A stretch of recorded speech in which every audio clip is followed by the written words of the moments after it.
وسدد لساني واهدي به قلبي بجاه النبي والآل. اللهم علمنا ما ينفعنا وانفعنا بما علمتنا وارزقنا علما وعملا وفقها في الدين يا رب. Amin ya rabbal alamin. Alhamdulillah. Hadirin hadirat yang dimuliakan juga dirahmati oleh Allah Subhanahu wa taala. Kita bersyukur kepada Allah Subhanahu wa taala. Tentunya pada malam hari ini kita kembali dipertemukan oleh Allah Subhanahu wa taala dalam agenda yang insyaallah bisa mendapatkan keridhaan daripada Allah Subhanahu wa taala, bisa mendapatkan keridhaan daripada baginda Nabi besar Muhammad sallallahu alaihi wasallam, sehingga kita termasuk hamba yang layak untuk mendapatkan rahmatnya Allah, menjadi hamba yang layak untuk mendapatkan ampunannya Allah, dan menjadi umat yang layak untuk mendapatkan syafaatnya baginda Nabi besar Muhammad sallallahu alaihi wasallam. Hadirin hadirat yang dimuliakan juga dirahmati oleh Allah Subhanahu wa taala, kita melanjutkan pelajaran kita dari bulan yang lalu yang dipandu dengan kitab yang berjudul Tanbihul Ghafilin, peringatan bagi orang-orang yang lalai. Tentu di dalam tema ini kita sudah mengetahui judul-judul dari apa yang akan dibahas di dalam kitab ini. Tentu orang-orang ahli dunia akan banyak sekali yang mereka lalaikan di dalam urusan akhirat.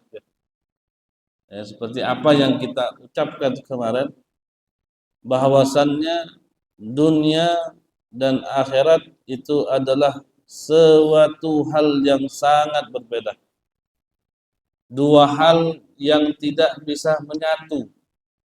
Dua hal yang tidak bisa bersama. Dua hal yang tidak bisa dikumpulkan. Jadi jangan berasumsi bahwasannya saya ini orang yang bisa untuk mengumpulkan antara dunia dan akhirat, jangan. Karena orang yang sebesar kita saja, yang ibadahnya itu jauh di atas kita, yang di dalam perjuangannya di dalam agama Islam atau menyebarkan Islam itu lebih, pengorbanannya lebih daripada kita saja. Seperti Sayyidina Umar ibn al-Khattab, beliau sendiri mengatakan, kalau sekiranya dunia dan akhirat itu terkumpul di dalam satu orang, maka itu pasti akan terkumpul juga pada diriku, kata Sayyidina Umar. Tapi nyatanya apa? Nyatanya dunia dan akhirat tersebut tidak bisa disatukan oleh Sayyidina Umar bin Khattab. Artinya di sini beliau mengatakan bahwasannya dunia dan akhirat itu adalah dua hal yang terpisah, tidak bisa sama sekali untuk kita satukan. Ibarat berarti ketika ada dua hal yang terpisah, nggak bisa dua hal tersebut kita ambil dua-duanya, karena terpisah tadi. Maka jalan ataupun solusinya bagaimana? Pilih salah satu antara dua hal tersebut. Mau pilih yang mana? Kalau kita mau pilih dunianya, akhiratnya kita lepaskan. Kalau kita mau pilih akhiratnya, maka dunianya yang harus kita lepaskan. Dan ini sudah diperingatkan oleh Nabi besar Muhammad sallallahu alaihi wasallam. Kata Nabi, ambillah yang kekal daripada yang fana. Kita semua mengetahui bahwasannya dunia ini adalah sesuatu ciptaan Allah yang fana, yang bakal hilang, yang bakal punah. Tapi akhirat itu adalah kekal. Maka kata Nabi, ambillah yang kekal, tinggalkan yang fana. Ya. Maka oleh karena itu, ketika kita lebih condong kepada dunia daripada condongnya kita kepada akhirat, maka otomatis banyak sekali hal-hal yang terkait dengan akhirat itu pun bakal kita lupakan. Karena semakin dekat dengan dunia, maka semakin jauh dengan akhirat. Ibarat dunia itu timur, akhirat itu barat. Semakin jauh kita jalan ke timur, semakin dekat kita ke timur, semakin jauh kita dari barat. Ibaratnya kalau ke sini berarti ke bukit. Kalau ke sini berarti ke mana itu? Terus Penyamun. Sini kita ke Penyamun, sini kita ke bukit. Ibaratnya Sidomulyo ini tengah-tengah nih. Kalau kita ke Penyamun, semakin jauh kita ke bukit. Kalau kita ke bukit, semakin jauh kita ke Penyamun. Nah, ibaratnya ini yang mana mau jadikan dunia akhirat? Bukit akhiratnya, Penyamun dunianya, ibaratnya seperti itu. Semakin dekat kita dengan akhirat, semakin jauh kita dengan dunia. Semakin dekat kita dengan dunia, semakin jauh kita dengan akhirat. Nah, hal-hal yang berkaitan dengan akhirat pun itu akan semakin jauh dari kita. Sholatnya kita bakal makin jauh, sedekahnya kita bakal makin jauh, berpikir kita tentang kematian itu juga semakin jauh, berpikir tentang apa yang Allah Subhanahu wa taala siapkan untuk kita juga semakin jauh, baik daripada azabnya, baik daripada pahalanya pun juga semakin jauh. Yang kita pikirkan hanya dunia, bagaimana kita menjadi orang yang senang di dunia. Padahal di dalam salah satu hadis Nabi Muhammad sallallahu alaihi wasallam mengatakan ad-dunya sijnul mu'min wa jannatul kafir. Dunia itu adalah sijnul mu'min, nerakanya orang mukmin. Dunia itu adalah nerakanya orang mukmin. Wa jannatul kafir, dan surganya bagi orang-orang kafir. Bukan dalam arti di sini bahwasannya orang kafir itu lebih kaya daripada orang muslim, tidak. Ada orang muslim yang lebih kaya daripada orang kafir. Bahkan sekarang ini negara-negara muslim yang sudah kekayaannya itu menyamai daripada negara-negara yang lain banyak. Khususnya negara-negara Arab sekarang ini. Maka maksud daripada arti yang seperti ini, ad-dunya sijnul mu'min wa jannatul kafir, dan katanya juga diriwayatkan pernah diceritakan daripada Al-Imam Ibnu Hajar atau salah satu imam yang mana pada saat itu dia sedang berjalan dengan kendaraannya dia, dengan kereta kudanya dia, kemudian dihampiri oleh orang kafir yang bajunya compang-camping, yang hidupnya miskin, gak punya apa-apa. Kata orang kafir berkata kepada Imam Ibnu Hajar ini, wahai imam, bukankah nabimu itu pernah mengucapkan bahwasannya dunia itu penjara bagi orang muslim dan surga bagi orang kafir? Tapi kalau kita lihat kenyataannya, kamu sekarang berada di dalam keretamu, kemudian aku ini jalan kaki, gak punya apa-apa.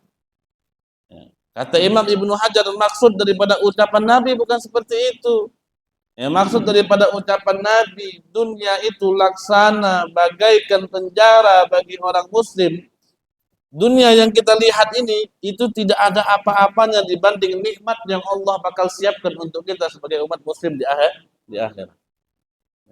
Jadi ibaratnya yang kita rasakan nikmat ini, dibandingkan dengan akhirat itu penjara. Dari apa yang sudah Allah siapkan, kenikmatan yang ada di surga itu untuk kita orang muslim. Dan maksud dunia itu adalah surganya orang kafir. Karena Allah Subhanahu wa taala telah menyiapkan siksaannya Allah di neraka kelak. Makanya dunia yang dinikmati sekarang ini ibaratnya itu adalah surga. Dari apa nanti yang Allah siapkan untuk orang kafir, daripada nerakanya, daripada siksaannya Allah, daripada azabnya Allah. Ya, maka oleh karena itu dikarang salah satu kitab yang berjudul ini, Tanbihul Ghafilin, mengingatkan kepada kita, karena semakin dekat kita kepada dunia, maka semakin jauh kita kepada akhirat, dan semakin lupa kita tentang beberapa hal yang harus kita jadikan itu fondasi kita untuk membangun iman kita agar lebih kuat kepada Allah, agar lebih kuat kepada Nabi, dan agar kuat daripada tujuan kita kepada akhirat. Ya, maka pertama-tama ini yang dibahas ini banyak sekali tentang hal-hal yang begitu menakutkan. Kemarin kita sudah bahas tentang kematian. Yang mana semua daripada kita itu benci kalau kita sudah bahas kematian, karena kita semua takut. Semua orang takut. Makanya karahiyatul maut, benci kita kalau sudah bahas kematian. Akan tetapi ini sesuatu hal yang harus. Sesuatu yang hal yang harus. Nah, setelah itu di dalam kitab ini, setelah tentang kematian tadi, dibahas lagi tentang babu adabil qabri wa syiddatih. Bab yang menjelaskan tentang azab kubur dan perihnya daripada azab kubur. Yang Allah siapkan untuk orang-orang muslim, juga yang Allah siapkan untuk orang-orang kafir. Sebagaimana yang diriwayatkan dari isnadnya Abdullah bin Amr radhiyallahu anhu, bahwasannya innal mu'min idza wudi'a fil qabri yuwassa alaihi qabruh sab'ina dira'an arduhu wa sab'ina dira'an tuluh wa tunshar alaihi ar-rayyahin wa yustar bil harirah fa in kana ma'ahu syai'un minal qur'an kafahu nur fa in lam yakun ju'ila lahu nurun mithlu syamsi fi qabrih wa yakunu mithluhu kamithil arus tanam wa la yuqiduha illa ahabba ahliha ilaih fatakumu min naumiha ka'annaha lam tashba' min. Ini perumpamaan orang-orang mukmin ketika nanti mereka di dalam kubur. Diriwayatkan oleh Abdullah bin Amr bahwasannya orang-orang mukmin ketika mereka diletakkan di dalam kuburnya, yuwassa alaihi kubruh. Kuburnya itu akan diluaskan oleh Allah Subhanahu wa taala. Sab'ina zira'an, sepanjang 7, selebar dan panjangnya itu Allah luaskan sebanyak 70 hasta. Lebar dan panjangnya. Per hasta seperti ini. Kalau 70 berarti diinikan aja. Kalau kayak gini berapa? 1 meter ini. Kalau ini 1 meter. Berarti kalau 70 hasta dibagi 2 berarti berapa meter dia? 35 meter. Panjang dan lebarnya itu Allah luaskan, panjang lebarnya bagi orang mukmin nanti dalam kuburannya seluas 35 meter. Atau 70 hasta. Allah berikan di situ wewangiannya, Allah tutup kita dengan kain sutranya. Kalau orang tersebut dia mempunyai bekal di dalam Al-Qur'annya, hafal Al-Qur'annya, faham daripada apa yang tertulis di dalam Al-Qur'an, kafahu nuruh, maka akan menyelimutinya cahaya Al-Quran tersebut. Kalau memang dia enggak punya sesuatu daripada Al-Quran, Allah berikan dia cahaya seperti cahayanya matahari. Dan di dalam kuburnya itu ibaratnya sudah dia seperti pengantin. Tanam, dia tidur. Wala yuqiduha ila ahabba ahliha ilaiha, dan tidak membangunkannya kecuali orang yang paling dia sayangi, orang yang paling dia rindukan. Fatakumu min naumiha ka'annaha lam tashba' min. Dan ketika dia dibangunkan oleh Allah dalam tidurnya, seakan-akan dia lam tashba', belum belum puas dia dengan padahal dia enggak ada yang bangunin, dia tidur saking nyenyaknya dia tidur di kubur. Itu ibarat daripada kuburannya orang-orang mukmin. Kuburannya orang-orang mukmin, yang mana orang-orang mukmin tersebut dia melakukan apa saja yang diperintahkan oleh Allah Subhanahu wa taala. Adapun daripada kuburan-kuburannya orang kafir, yudayyak alaihi qabruh, Allah persempit kuburannya. Sampai-sampai tulang-tulangnya itu masuk semua ke perutnya. Allah sempitkan dia punya tulang, yursil alaihi hayyat ka'amsal anakil bukht. Allah Subhanahu wa taala utus kepada dia ular yang mana ular itu punya kepala seperti lehernya unta. Kepalanya itu seperti lehernya ka'amsal anakil bukht. Fata'kul lahmu. Dimakan daging orang itu sama ular tersebut dimakan. Sampai enggak tersisa sama sekali daripada daging itu enggak tersisa. Allah utus habis itu malaikat yang buta, nggak bisa dengar, nggak bisa ngelihat, dibawa sama dia pukulan yang besar oleh malaikat tersebut, yadribunahu biha, dipukul sama malaikat itu. Jadi nggak dengar, teriakan dia itu malaikat nggak dengar, jadi nggak bisa sayang kasih sama dia, nggak bisa ngelihat dia nih orang udah hancur sampai gimana, malaikat nggak bisa dengar. Fatu'rad alaihin nar bukrah wa asyiyah. Dari pagi, malam, siang itu dia dihampirkan di dalam api neraka. Maka oleh karena itu, qala al-faqih rahimahullah, man arada an yanjuwa min adzabil qabri fa alaihi an yuladima arba'atu asya' wa yajtaniba arba'atu asya'. Maka oleh karena itu bagi orang yang ingin selamat daripada azab kuburnya, maka dia harus melakukan 4 perkara dan meninggalkan 4 perkara. Yang mau selamat daripada azab kubur, dia lakukan 4 perkara dan dia tinggalkan 4 perkara. Apa itu yang dia lakukan daripada 4 perkara itu? Yang pertama, muhafadzatus salawat. Dia jaga dia punya salat. Dia jaga dia punya salat. Salatnya harus dijaga. Karena tadi, menjaga sholat itu bukan hanya sholat 5 waktu, bukan hanya itu saja, itu wajib. Tapi menjaga sholat itu bagaimana kita bersucinya juga itu harus dijaga. Bagaimana cara kita sholatnya itu dengan syarat-syaratnya, dengan rukunnya, dengan khusyuknya itu juga harus dijaga. Karena ada cerita juga, dan mungkin dibahas ada di kitab ini, tapi mungkin kita dahulukan. Ada salah seorang bentar, dari sahabat apa-apa.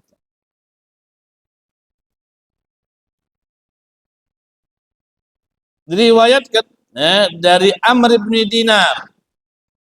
Diriwayatkan dari Amr bin Dinar bahwasannya ada seorang laki-laki dari kota Madinah. Dia punya saudari perempuan. Yang mana saudari perempuan ini sakit, kemudian dijenguk sama dia. Setelah itu saudari perempuannya meninggal. Ketika saudari perempuannya meninggal, disiapkan keperluan semua untuk menguburkan saudarinya tadi. Ketika udah disiapkan, dibawa ke kuburannya, dikuburkan itu saudari perempuannya. Habis itu dia pulang ke tempat keluarganya, dia lupa. Ini mungkin cerita sudah sering kita dengar. Mungkin sudah sering kita dengar. Kemudian dia lupa bahwasannya dia ini ada dompetnya jatuh ke kuburan dia punya saudari.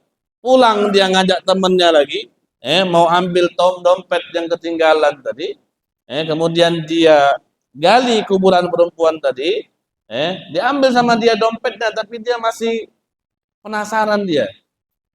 Keadaan saudari saya ini bagaimana ini? Sama dia dibuka dikit ya, kalau biasa orang ngubur itu kan ada papannya, ada ininya ya.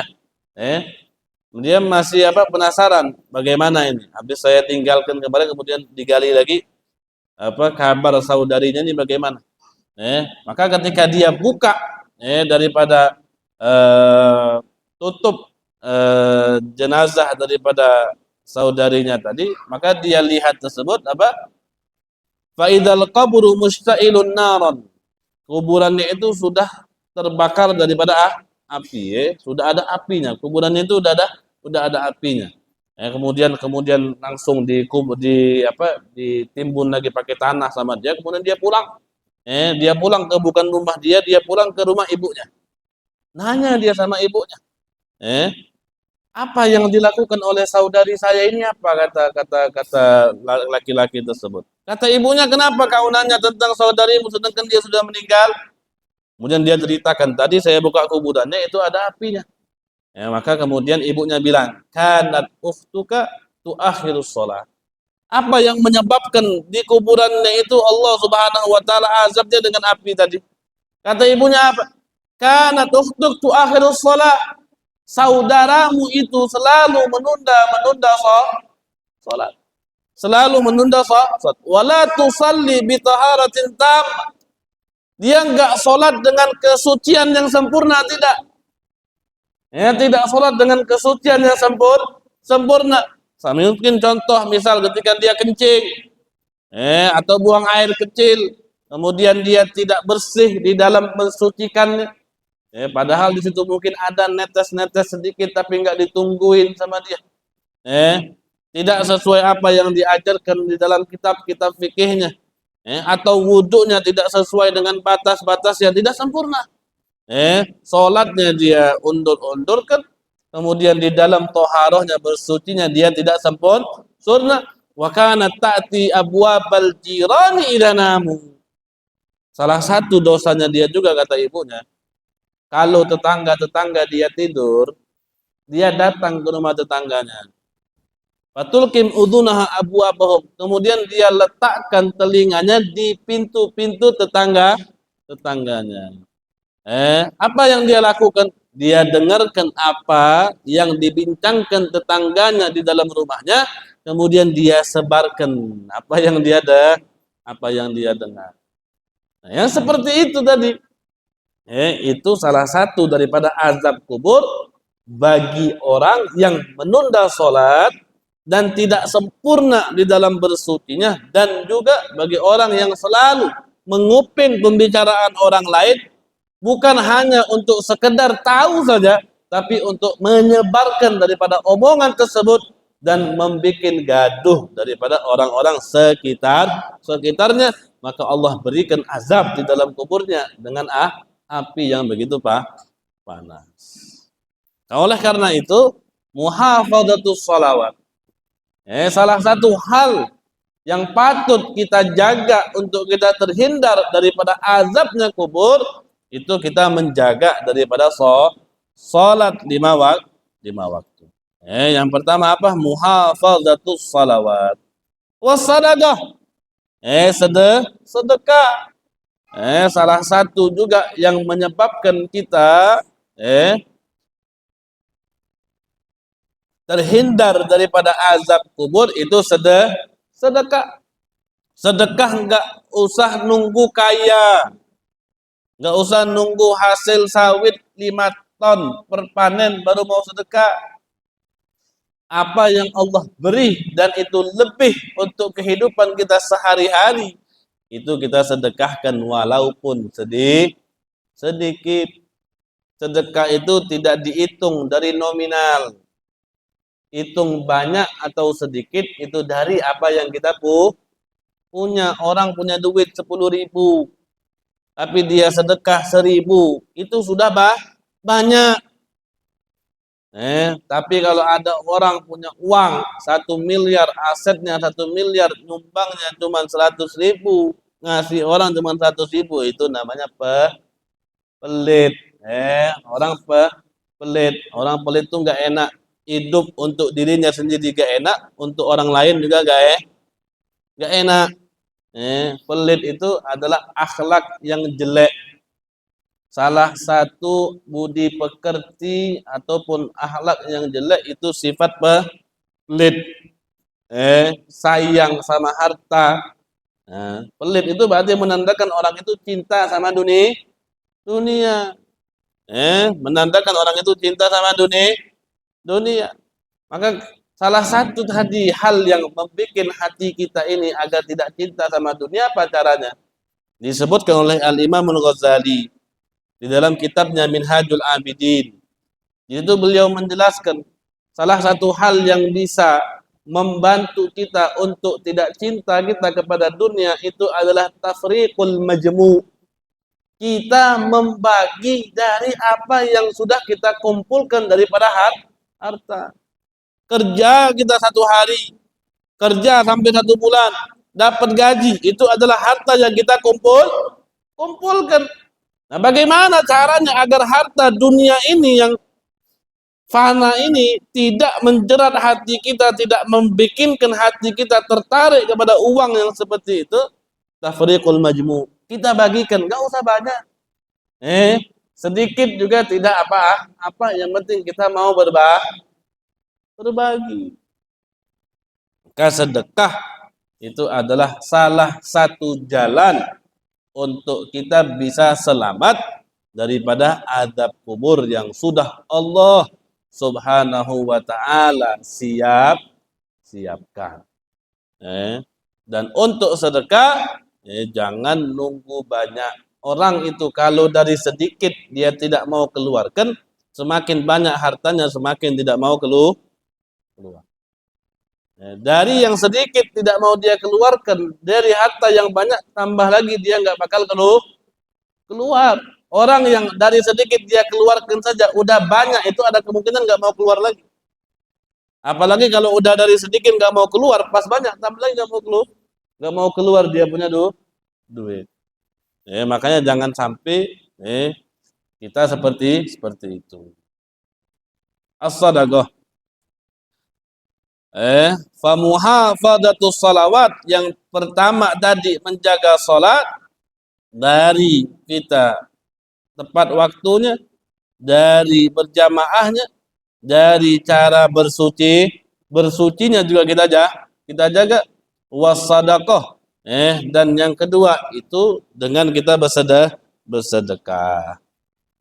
Sedekah itu juga mancing namanya, mancing rizki.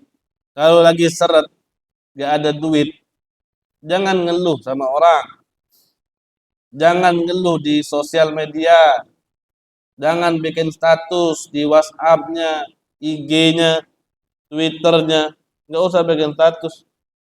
Ada duit sisa berapa? 5.000. Keluarkan 2.000. Kasih orang yang butuhkan. Insya Allah habis itu diberikan oleh Allah rizki. Yakin sama Allah. Kita ini tidak yakin. Kita anggap ini omongan-omongan seperti ini hanya omongan-omongan biasa saja. Padahal inilah penentu hidup kita ini semuanya ini. Karena apa yang kita ajarkan semuanya itu berdasarkan hadis, berdasarkan daripada ayat Al-Quran, dan ulama-ulama yang mewarisi daripada ilmu baginda Nabi besar Muhammad Sallallahu Alaihi Wasallam. Terkadang kita ini cuma pengen dengar, tapi kita tidak mau untuk mengamalkan. Kenapa? Karena kurang yakin. Apalah itu ini masih tidak yakin. Padahal kalau dia yakin, ini semua apa yang diucapkan oleh Nabi besar Muhammad Sallallahu Alaihi Wasallam dan dijanjikan oleh Allah. May yattaqillah yaj'al lahu makhraja wa yarzuquhu min haitsu la yahtasib. Orang yang bertakwa kepada Allah, maka Allah Subhanahu wa taala akan memberikan dia rezeki. Allah akan berikan dia jalan keluar, berikan rezeki dari arah yang tidak dia tahu sama sekali. Allah berikan dia rezeki. Jalan manapun. Sekarang ini, yang lagi viral nih, sampai sekarang nih masih viral, sampai sekarang nih masih ribut. Kasus apa? Kasus orang jual es teh. Pada tahu semua. Pak Kades tahu? Baca kan? Tahu, Bapak tahu tak? Kasus penjual es teh. Tahu. Itu 10 travel itu mau umrohkan dia semua. Kabarnya anaknya sudah dapat beasiswa untuk sekolah, untuk kuliah.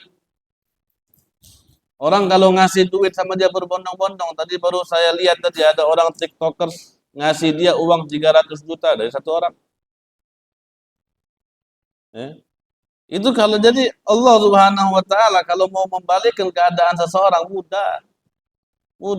Makanya yakin, jangan takut. Sekilas saja bagi Allah itu untuk membalikkan keadaan kita. Dari kaya Allah miskinkan bisa. Dari miskin Allah jadikan uangnya itu berkali lipat bisa. Dari yang jabatannya tinggi sampai ke rendah bisa Allah lakukan dalam sekejap. Coba kita lihat berapa menit paling video itu yang kesebar. Berapa menit tuh? Semenit 2 menit paling itu video ada.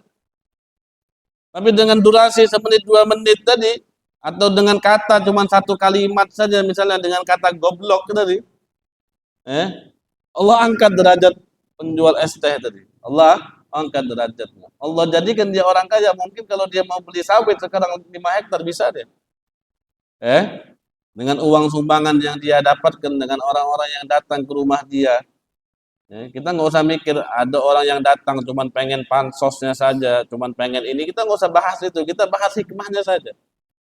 Bagaimana caranya Allah itu ingin tadi mengangkat derajatnya seseorang dan menghinakan derajatnya seseorang. Jadi yakin saja, jangan takut gitu. Orang kayak dia aja dengan sekejap bisa jadi banyak duitnya. Jadi kalau kita yakin dengan Allah, insya Allah hidup kita makmur. Tapi yang kita pengen makmur itu bukan makmur duit, tapi makmur hati. Itu yang paling penting.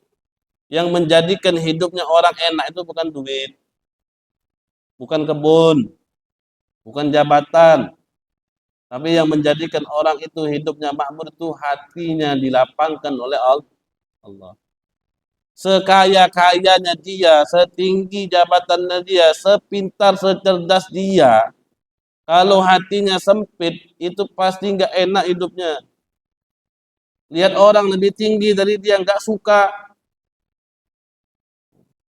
Maka yang kita minta kepada Allah, bagaimana Allah Subhanahu wa taala itu bisa memakmurkan kita punya hati.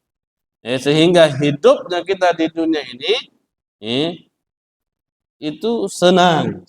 Senang yang kita pikirkan hanya bagaimana kita bisa mendekatkan diri ini kepada Allah Subhanahu wa taala. Kembali lagi, maka yang bisa menyelamatkan kita daripada azab kubur itu ada 4 hal. Yang pertama itu menjaga daripada salatnya. Yang kedua kita bersedekah. Yang ketiga qiraatul Quran, membaca Al-Quran. Jika kita membaca Al-Quran, maka di situ kita membangun hubungan kita kepada Sang Khalik Allah Subhanahu wa taala. Kita membaca daripada firman-Nya Allah Subhanahu wa taala. Apalagi di saat kita membaca dengan tadabbur, dengan tilawah, dengan memahami daripada apa yang dikatakan oleh Allah Subhanahu wa taala, sehingga kita mengetahui apa yang dimaksud, apa yang dituju oleh Allah Subhanahu wa taala di dalam menciptakan hamba-hambanya ini. Tentu Allah menciptakan kita bukan pengen dianggap bahwasannya Allah itu ada, tidak. Atau pengen dianggap Allah itu Tuhan kita, ya tidak. Allah tidak seperti presiden. Presiden itu ada karena ada masyarakat, karena ada rakyatnya. Tapi Allah itu ada bukan dikarenakan ada makhluk. Allah itu ada tanpa adanya kita, ya Allah, Allah. Tanpa adanya kita, Allah itu maha kuasa. Allah mengadakan kita itu hanya keinginannya Allah Subhanahu wa taala, dan tidak ada manfaat sama sekali yang kembali kepada zatnya Allah. Maka oleh karena itu, salah satu cara kita pengen ketika kita ingin mengetahui apa tujuannya Allah menciptakan daripada hamba-hambanya, salah satunya ketika kita membaca daripada Al-Quran. Jadi kita tahu apa saja yang diperintahkan oleh Allah. Qiraatul Quran wa kasratut tasbih. Yang keempat, memperbanyak tasbih. Subhanallah, alhamdulillah, wala ilaha illallah, wallahu akbar. Atau subhanallah, subhanallah, subhanallah. Fa inna hadhihi al-asya' tudi'ul qabra wa tuwassi'uh. Karena 4 perkara ini yang akan membuat cahaya di dalam kuburan kita dan meluaskan daripada kuburan tersebut. Jadi saya ulangi lagi apa? 4 perkara yang menyelamatkan kita di dalam azab kubur. Itu adalah menjaga daripada salatnya, bersedekah, memperbanyak daripada baca Al-Quran, dan memperbanyak daripada tasbih. Ini 4 yang harus kita lakukan. Wa ammal arba'atul lati yajtanibuha, dan adapun 4 perkara yang harus dia hindari agar tidak terkena daripada azab kubur. Yang pertama adalah al-kadzib, bohong.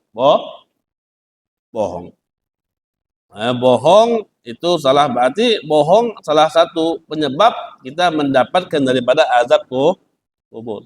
Dan hati-hati orang itu kalau udah kebiasaan bohong, setiap daripada ucapannya itu pasti bohong.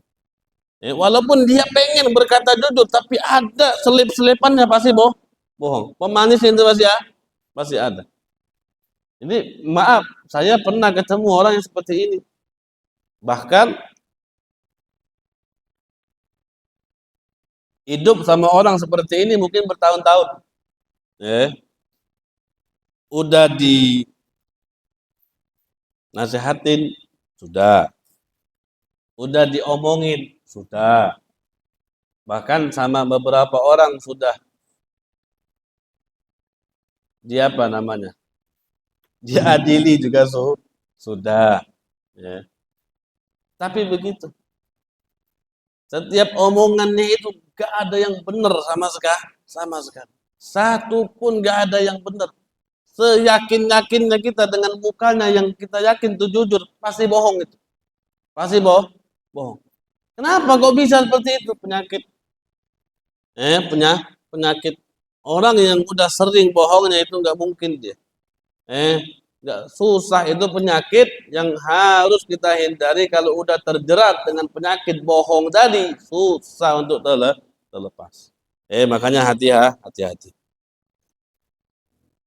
Mau dia dengar ayat Quran, mau dia dengar hadis, mau dia udah dikumpulkan berapa kali kita nggak temani dia, tidak duduk sama dia, kita lempar dia ke sana ke sini, bikin dia nangis, bikin dia apa, nggak berubah, nggak berubah. Makanya hati-hati, hati-hati. Al khianah, berkhianat di dalam banyak hal, berkhianat dalam pertemanan, berkhianat dalam bisnis, berkhianat di dalam berjual. Orang nanya, kita mau jual sawit, bibit apa ini? Oh, ini bibit mahal. Bibit apa? Kalau nama bibit sini, salah satunya bibit apa? Bibit apa? Sumarko, ada bibit Sumarko. Pupuk itu. Ada? Bibit apa? Bibit apa? Satu bibit sebutin. PPKS. Ada bibit PPKS? Bibit PPKS misalnya. Oh, bagus bibitnya. Tapi yang dia pasang itu bukan bibit PPKS misalnya. Itu khianat. Khianat dalam jual beli. Sawit dia bilang udah 4 tahun. Kita tanya dipupuk kapan? Oh, dia bilang di tahun pertama setiap bulan saya pupuk, padahal nggak pernah dia pupuk. Dia mau jual baru-baru dia mau jual baru dia pupuk misalnya. Itu khianat dalam berjual. Dan hati-hati, ada cerita juga. Ada orang lagi pergi haji, orang lagi pergi haji, balik dia pergi haji, balik dia pergi haji, teman dia itu di perjalanan mati, mati. Otomatis dia harus kuburkan di tengah jalan. Setiap orang itu gali kubur, ada ular. Setiap gali kubur ada ular. Setiap gali kubur ada ular. Gak bisa dikubur, ini orang gak bisa dikubur. Akhirnya datang dia kepada sahabat Nabi Ibn Abbas. Dia katakan, ini gimana ini? Kami ini baru pulang dari haji ini, padahal dia balik dari haji. Mati di tengah jalan. Jadi setiap kami gali kuburan untuk teman kami itu, ada ular. Kami gali lagi, ada ular lagi. Kami gali lagi, ada ular lagi. Apa kata Ibn Abbas? Sudah, kuburin aja. Itu disebabkan daripada perbuatan dia sendiri. Sama temannya, dikuburkan sama temannya, dibawa kepada istrinya, ditanya sama istrinya, apa sih kerjaan suami kamu ini? Oh, kerjaan suami saya itu dia tuh jual gandum. Tapi kebiasaan dia itu jual gandum, bawa cuma sebutunya saja, di bawah karungnya, kemudian dia taruh itu, di bawah itu campuran, campuran ditaruh sama dia. Enggak murni itu gandum, dan enggak semuanya gandumnya itu jual dia bagus. Jadi khianat dia, khianat. Berbohong, khianat dalam jual beli. Hati-hati. Apalagi di sini kan banyak jual beli ini banyak, tanah, eh, jual beli sawit, jual beli apa lagi sini? Hah? Timah, eh, jual beli timah. Ini orang jual beli timah ada di sini. Hati-hati, eh, hati ya, hati-hati. Wan namimah. Yang ketiga apa yang harus kita eh sama seperti misalnya beli barang juga. Hati-hati ya, beli barang juga. Misalnya barang harga 100.000, walaupun kita disuruh sama orang, kita bilang harganya 120 misalnya, itu nggak boleh. Kecuali kalau dia belinya sama kita, tapi kalau kita disuruh nggak boleh kita beli harga. Kalau kita disuruh, itu namanya kita taukil. Namanya taukil kita sebagai wakil. Nggak boleh kita melebihkan daripada barang yang ada di pasaran, nggak boleh. Kecuali kalau orang itu beli sama kita, kita ngambil di pasar dulu, kita kasih dia harga, kalau dia deal, dia oke, nggak apa-apa. Tapi kalau dia wakilkan, ini duitnya kamu belikan, sudah nggak boleh lebihkan. Tinggal dibilang saja ongkos jalannya seperti itu. Kalau kita bohong, khianat juga, khianat. Seperti itu. Yang ketiga, an-namimah. An-namimah, mengadu domba. Mengadu domba itu termasuk hal yang harus kita hindari. An-namimah wal baul, dan kencing. Bol masuk kencing apa? Kencing yang enggak kita bersihkan. Kan namanya kencing itu ada cara-cara. Ketika orang sudah buang air kecil, setelah itu dijalankan sama dia, diginikan sama dia agar tadi sisa-sisa air itu yang masih di dalam itu keluar. Keluar. Kalau tapi jangan sampai menjadikan diri kita was-was, jangan sampai menjadikan diri kita was-was. Yang penting kita udah yakin udah bersih, sudah. Tanazzahu kata Nabi, tanazzahu anil baul, bersih kalian itu dari kencing. Fa inna amata adabil qabri minhu, karena umumnya azab kubur itu dari tadi. Orang nggak bersih kencingnya, orang baru kencing padahal masih banyak netes-netesnya, udah langsung dia pakai celananya habis itu dipakai buat sholat sama dia, enggak sah sholatnya. Sholatnya enggak sah. Makanya hati-hati. Wa ruwiya an Rasulillah sallallahu alaihi wasallam, diriwayatkan daripada baginda Nabi Muhammad sallallahu alaihi wasallam, annahu qala, bahwasanya Nabi berkata, innallaha kuriha lakum arba'an. Allah itu benci kepada kita di dalam 4 hal.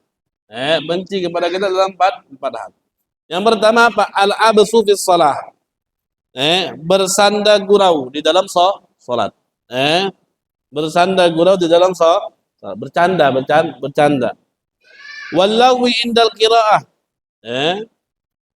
Ketika kita membaca bacaannya salah-salah, itu Allah nggak suka juga. Warrafas fis siyam. Orang yang berkata keji di saat bulan puasa. Padahal dia puasa tapi ngomongnya kotor. Padahal dia puasa, dia menghina orang. Padahal dia puasa, dia caci maki orang.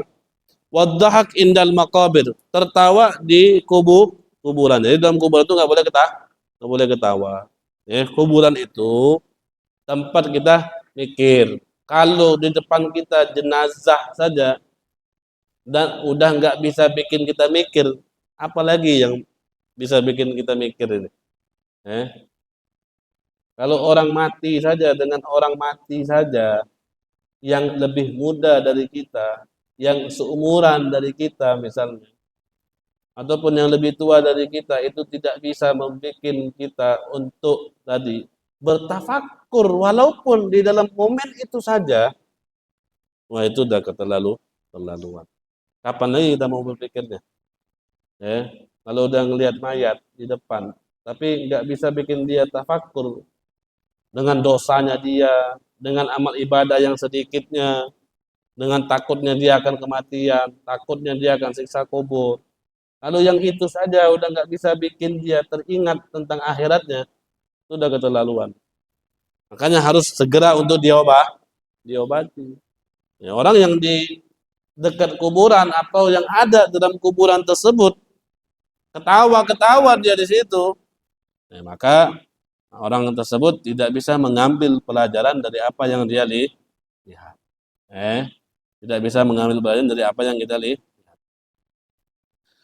Wa ruwiya an Muhammad ibn Sammak annahu nadhara ila maqbaratin faqala la yaghurrannakum sukutu hadhihi al-qubur fama akthara al-maghmumina fiha wa la yaghurrannakum istiwa'ul qubur fama ashadda tafawutihim fiha. Kata Al-Imam Muhammad ibn Sammak ketika dia melihat ke kuburan, kata dia, jangan kalian tertipu dengan diamnya ini kuburan. Berapa banyak orang itu yang sumpek, yang merasa lelah, yang merasa sedih, yang merasa sengsara ketika mereka dalam kubur. Walaupun hening ini kuburan, tapi jangan menjadikan kalian tertipu. Kalian tuh nggak bisa dengar. Padahal mereka dalam kubur menjerit-jerit, mereka disiksa. Semua makhluk-makhluk yang lain itu dengar, kecuali manusia nggak bisa dengar. Makhluk-makhluk yang lain bisa dengar semua, jeritan-jeritan orang-orang kubur itu mereka dengar. Tapi kita saja Allah tutup. Kita nggak bisa dengar jeritan-jeritannya orang-orang yang ada di kubur. Maka jangan menjadikan itu tipuan bagi kalian. Jangan tertipu. Diamnya orang-orang di kubur itu jangan tertipu. Berapa banyak orang yang siksa di situ. Wala yaghurrannakum istiwa'ul kubur, dan jangan juga tertipu kalian. Ini kuburan sama rata, kita ini rata. Tanahnya rata, kuburannya sama, jangan. Berapa banyak orang yang dalam kuburan tersebut derajatnya dibeda-bedakan oleh Allah Subhanahu wa taala. Maka oleh karena itu, mengakhiri daripada pelajaran kita malam hari ini, mari apa yang sudah kita sampaikan pada malam hari ini menjadi daripada motivasi kita, pengingat kita untuk kita, ayo kita bersama-sama kembali ke jalan yang benar, kembali ke jalan yang sudah diajarkan, dititipkan, diwasiatkan oleh baginda Nabi besar Muhammad sallallahu alaihi wasallam. Mari ingatkan diri kita ini selalu akan kematian yang semakin dekat dan tidak tahu waktunya itu tapi bakal datang kepada kita.